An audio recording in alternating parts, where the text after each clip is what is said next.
Hey kids, Flexing Teacher Weber here. I hope you're having a good day. This is the second video in the mixed number series. So we're going to do some practicing of subtracting mixed numbers. A lot of the ideas are exactly the same as adding mixed numbers. Let's do one. So first question we'll do is 9 and 5 over 7. Subtract 6 and 3 over 14. As always, you've got to get some scrap paper, or you'll do sum by mental math. So I'll have a side over here, scrap or mental math.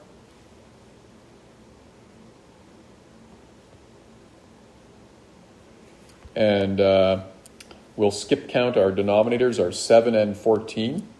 So we'll skip count by 7. Skip count by 14.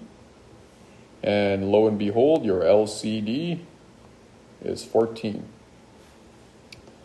You take that LCD of 14, you write it beside each fraction. 5 over 7 becomes 10 over 14.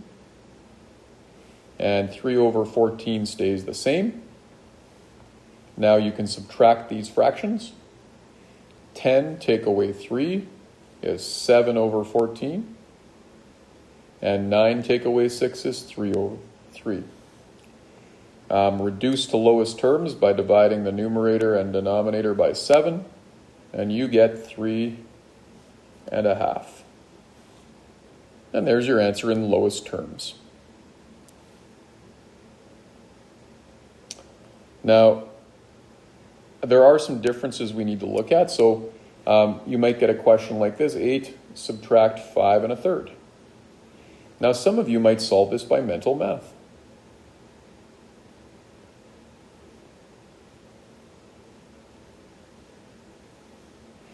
So 8 subtract 5 gives 3.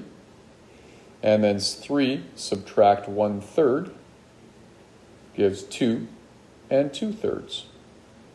And you could check it by working backwards. 2 and 2/3 plus 1/3 is 3. And then 3 plus 5 equals 8. So if you're not really into the fraction mental math sort of thing, then you might need a more structured method. So here's how you might do it with a more structured method. You might do 8 subtract 5 and 1/3.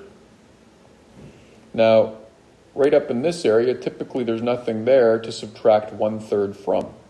So what we would do is we could borrow one whole from 8 and make it 7, and just write that one whole over here as 3 over 3. So you still have 8, but you have part of it divided into a standard form number and part of it divided into a fraction.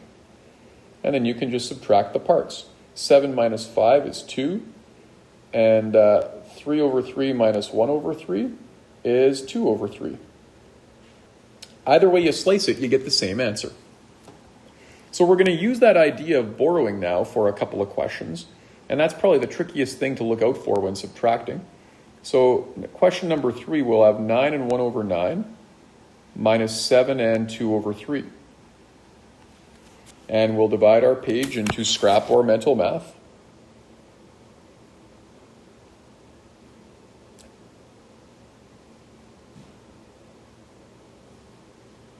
I'm having some spelling problems, kids. Scrap or mental math.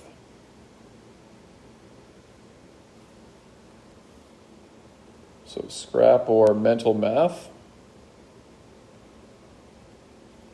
We'll divide our page up.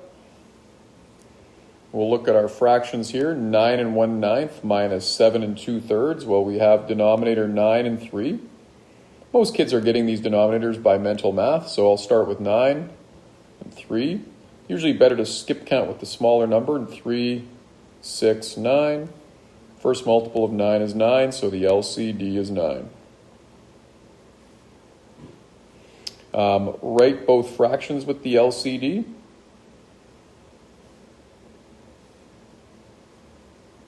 Times 3 times 3, and you get 6 over 9. Now here's the issue. We have 1 over 9 minus 6 over 9. This fraction is smaller than this one. Now, a lot of people say you can't subtract 1 take away 6, but you can, right? 1 subtract 6 equals negative 5. But we're not going to be getting a negative answer for our question because look at it, it's 9 take away 7. We're going to be getting a whole number. So it's possible to get negative fractions, but not in this situation. So what we're going to do is we're going to borrow from the whole number. We'll borrow from 9, make it 8. Bring that 1 whole over here, and we're going to add it on to 1 over 9. But we're not going to write it as 1 whole. We're going to write it as 9 over 9. And that way we can add up 1 over 9 and 9 over 9, and we'll get 10 over 9. And then what we can do now is we can subtract 10 over 9 minus 6 over 9. So 10 over 9 minus 6 over 9 is 4 over 9. Oops, I'm going to do that in black. So 10 over 9 minus 6 over 9 is 4 over 9. And then 8 take away 7 is 1.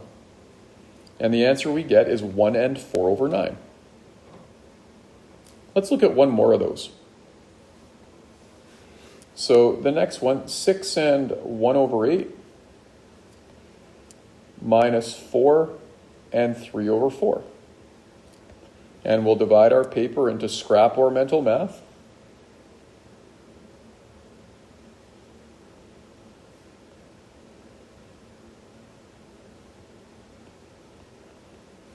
And we will use skip counting to get the lowest common denominator, but most people will get it by mental math. And the LCD is equal to 8. So we'll go over here and we'll write both fractions with denominator 8. 1 over 8 stays the same. 4 times 2 is 8. 3 times 2 is 6. Again, we have a situation where on top we have a smaller fraction on top and a larger fraction on the bottom. 1 take away 6 is negative 5, but we're not going to get a negative fraction because we have a whole number that's larger on top, so we should be getting a positive answer. So we're going to borrow. We'll borrow 1 whole from the 6, make it 5. Take that 1 whole over here, but we're going to write it as 8 over 8, not as 1. Add up 1 over 8 and 8 over 8, and you'll get 9 over 8. Now we can subtract 9 over 8, take away 6 over 8. When you do that, 9 over 8 take away 6 over 8 is 3 over 8. And 5 take away 4 is 1. And there's your answer, 1 and 3/8. This will help you with the assignment on why do mountains breathe and the Italian insects assignment that's due on Thursday. Make sure you show all your work properly on the paper. That's all for now. Flexing Teacher Weber, out.